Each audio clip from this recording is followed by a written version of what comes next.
ịma na obi na-agbawakwa m na ndị nyere m anyị nwe ego ime business na pass through these conditions. Onye mburu ego ya jee dọmpụ na akaụntụ abroad ọ na mburu ego unu jee nye n'ime ala.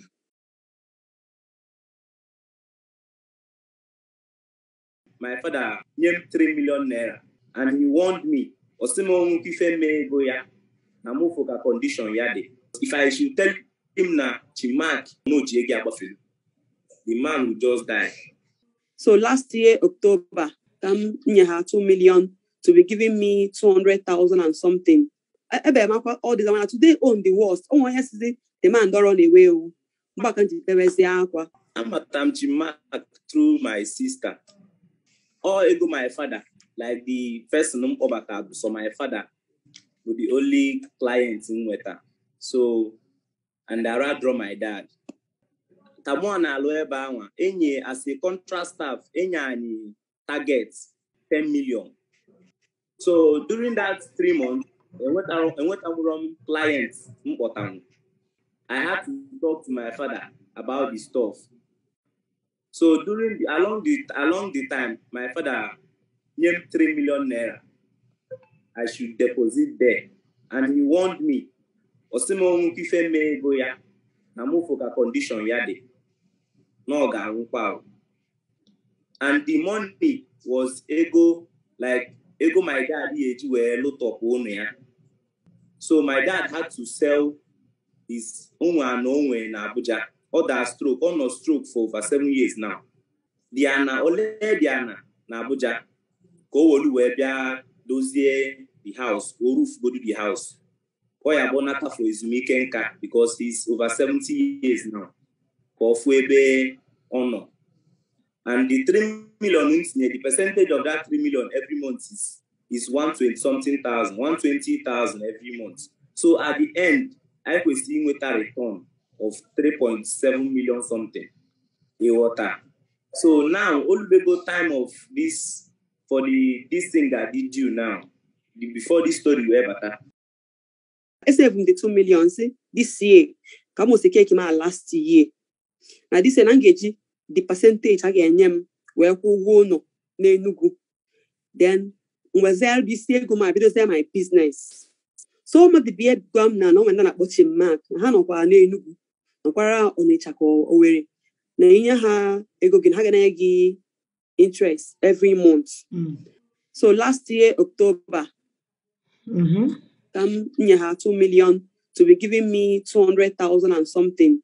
So ya kwesịrị yambo 202 million 2 point something because all was not on 3%. So now get got everything more get made that 3 months. And you get the money. Ya ka ha gwamu ndi when you had the 2 million. Hoping that now, as I given them 2 million on the October 26th, it will expire on January 26th. Yeah. So I've not since then. So I say I 60 days to 45 days. I was believing now we should give them 60 days to 45 days. So I was believing them. I was praying. This is like enough because the enemy online. I want so many things. I don't know. Was Tuesday. I think 21. Jaya fuke fukanje go there ba. Only show Nigeria. More I see baby nenu. Was I was the malo to sharp 7:30. I know come negate Chinmark. Over go there bolo. Almost 40 boys. Feel on a gate ya nenu go ba. Hana ko so listen kandala. Egu na to. Na main road we ebo fisa nenu. And na say mo biaba. Na mano ko na dia WhatsApp group. See our WhatsApp group na mano ko. O sim ga kanga join ya Chinmark WhatsApp group. Na get your updates. Na get menka. Before called you. Nonsense. Okay, na bali mu. Mo e wo log so kan je cross mirror le ba moto. Ko was na tawaze na ya de na ko one day na e ba ko.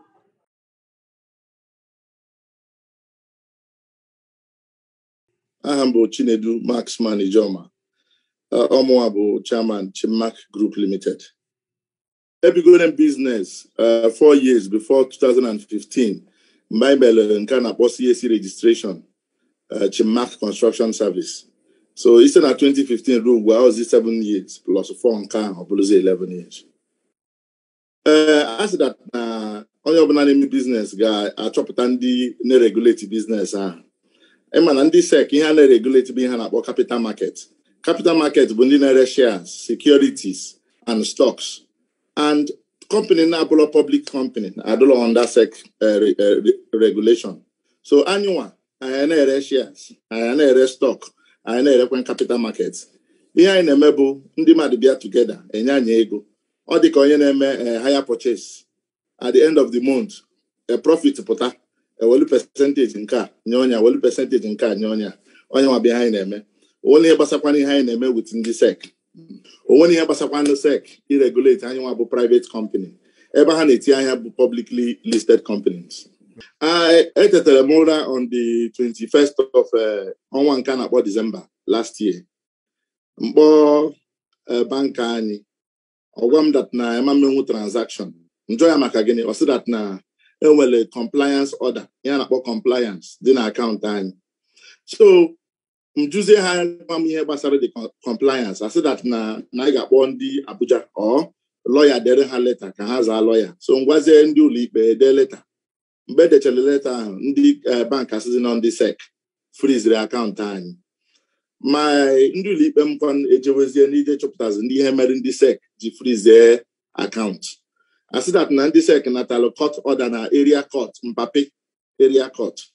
Freeze 26 of my bank accounts. Freeze account company anyị about 15 of them. Freeze nke nwunye m, freeze nke my daughter na-erubekwa even 3 years old. Account my daughter self won't even up to 2 million naira. I blocked everything.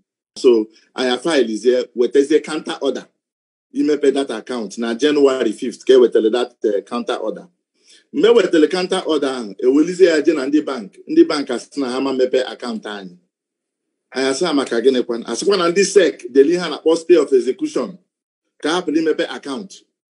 Anyị wee dezie to ndị SEC na ajụzi ha ka emene ha dezie stay of execution ka hapụ mepe account. Ndị SEC ka gbaru je ha na kpọ tribunal. Ngwa ndị lawyer m eje Federal High Court je weta ihe na kpọ order of certiorari. Gwa ndị SEC si ha emechikwene my offices na ha emekwane anything until the Federal High Court I decide ya ihe gbasara Chinmark Group and Securities and Exchange Commission. Onye ọbụ ihe melon. Tupu kịta mụ na gị na-ekwukwu okwu a akaụntụ a niile dịkwa frozen till date mụ na gị na-akpa nkata. Emepebekwa akaụntụ a. No doubt. Enwetele obele mistake mmele here and there. No doubt about it. Onweche mistake mmele in terms of lifestyle. No tum si na-enyere ndị mmadụ aka. Ha si na m na-enyere ndị mmadụ aka too much. Ndị Igbo anyị so na ọnụrụbe nwanne ya gbara ọsọ. Mma mfụkwa na nga mmadụ ibe m na anwụ na-agụ ma bịa. Mfụkwa na onye si na onwere ebe ọ ga-ebi hapụkwanye ahụ kwa ọnwụọ. So ebe a pụta ebe mechere mistake na enyemaka m na-enyere ndị mmadụ. But aside that, onwelekwe ihe m ji asị na m ji eme doro ime with ego ndị mmadụ. Onwelekwe doro ime mmere with ego ndị mmadụ biko. Ọ dọrọ mma ihe ọbụla na-eme ya na nzoro. O nwere WhatsApp group some of the partners they ga mepe. And then na the WhatsApp group na na-abịa igbu m na na-abịa ime nke a na ga-eme m assassinate na ga-abịa ọfịs m n'Enugu on so day. Etiekwala ya na Facebook niile. Post che ya everywhere. Mgwazenu ndị securities nọ around biko n'ihe asịsị na achọrọ ịbịa mee today na office ka hapụla ịbịa mebie ihe nọcha na office. Ha nwechakwa bike park na office nwee moto park na office. O ruru n'ọtụtụ ahụ onye nọkwa na that WhatsApp group na-enyekwa m information na ha abịawago. Mgbe ndị abịa na iru office anyị ejide like 3 persons achọpụta that na out of those persons ha bụlọkwa partners. Enwelekwa any business with the company. Enwere any partnership form. Ndị a bụ ndị mob action. Ha just degada ndị mmadụ ka bịa mebie afa company. Ngwazie fadat na ọ bụ nunu chọrọ ịfụ m anọ m na Nigeria tupu ihe a bigoro since December a na-aka akụkọ na mejego Dubai na mejego Angola na mejego Kenya. M sị ha mba anọ m n'Enugu ebe a onwere ebe m jere. Onye ọbụla chọrọ ịfụ m for any discussion ha deela anyị akwụkwọ ọkpọ na phone ka efisie meeting time. Ọ bụla ihe a na-eme crowd bịa agada na cause scene everywhere. Ihe akwa business ka na-run imeki sure that na akwụrụ ndị mmadụ ụgwọ. So nwerekwa onye anyị kwụsịrị ịbatakwa ebe a. Ihe a gwara ha bụ monwu na range send a delegate ka ha bịa ka anyị discuss. Agwago m ndị ịma na obi na-agbawakwa m na ndị nyere m anyị nwe ego ime business na pass through these conditions. But ọ ga-adịkwa mma otu obodo dị ụta ka eme ya ka ihe ọbụla duru n'usoro ka hapụrụ by the end of the day asị na ndị mmadụ luzere ego ha. Mme na ndị sek nọ na court m na-agwakwana ha na ọ bụrụ iweta ego bigokwu ụgwọ bụ the problem. Ebe ọ bụla isi weta ego na bigokwu ụgwọ, the same people mechili akaụntụ ahụ ga-abịakwa again bịa mechie this particular account esi na-agwụ ụgwọ. Ka eme ya nwayọọ nwayọọ ka emechaa keesi a na-eme with ndị sek, then a ga na-akwụ ụgwọ obere obere tiri akwụtọkwa everybody ụgwọ eji ha. Ọnya nwa ozi m n'ezi ndị mele invest na business mbụ esendin ha leta last week m sị ha that na o nwere ndị chọrọ iweta ego were ihe na-akpọ equity na company anyị. Ha sị na actually were 40% equity, then ewepụzie debt niile anyị nwa nwere, mee ya allow ka anyị run our business for 8 to 10 years a na-akwụ ụgwọ within this period. Na ha ga-enyekwana anyị ihe a na-akpọ moratorium of 2 years, that is break without interest. Ihe ndị a na-achaji panye akarịdọkwa 6% interest every year na ego ha chọrọ inye anyị. Ngwa ha that na ihe a bụ option number 1. Then option number 2. Option number 1 bụ ime liquidate assets niile anyị nwere.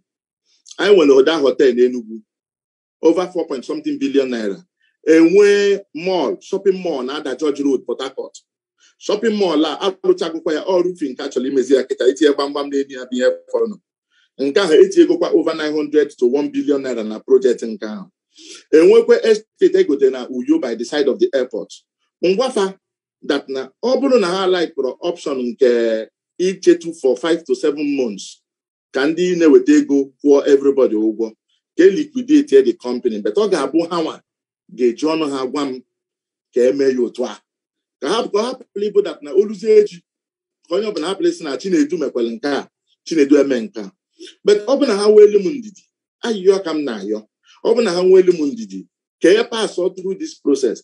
Otu m na-agwa gị okwu na emechigo my business na Lagos maka mob action, ndị mmadụ na-eje ebe ahụ na-emeki noise na-eti mkpu.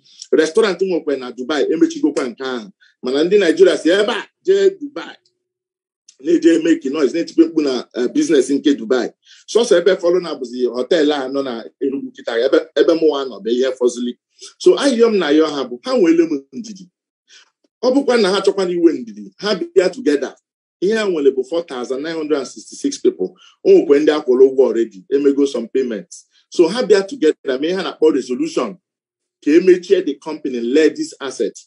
But nsogbu dị na that liquidation anyị na-akpọ ha na afọ na-akọwala ha bụ na liquidation ahụ amount take less than 2 years before emecha ya.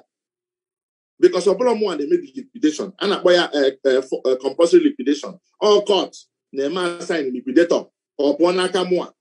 So ihe m na-agwa ha bụ ọ bụ na ha ga-ekwe na the first option. Ọ bụ na ha ga-ekwe na the first option m nyere ha ndị mmadụ itinye ego na the business ka onye ọbụla settle within the next 5 to 7 months. Na ọ ga-aka everybody mma so that everybody will be happy at the end of the day. But ndị niile nọ na Facebook na-ede ebe a na business a gada, this business must come down, business mechie. But ihe m na-ayọ ndị nyere m ego bụ ama that na-emego 1 or 2 mistakes bụ ka etinye aka ka join hands together so that can make a very good decision ga benefit all of us at the end of the day. One of ọzọ nsokwa ka m kene unu nyelu m this invitation because na nwere onye ọbụla nye ego m invitation since ihe abigo. Nobody nwere onye ọbụla na-akpọgo m my own side of the story. Ihe ha na-eme bụ ha gwa ha ede na publish. When anybody na-send the message so go open your own side of the story. All called plain and transparent. Na if we keep killing business we cannot move forward. Thank you very much.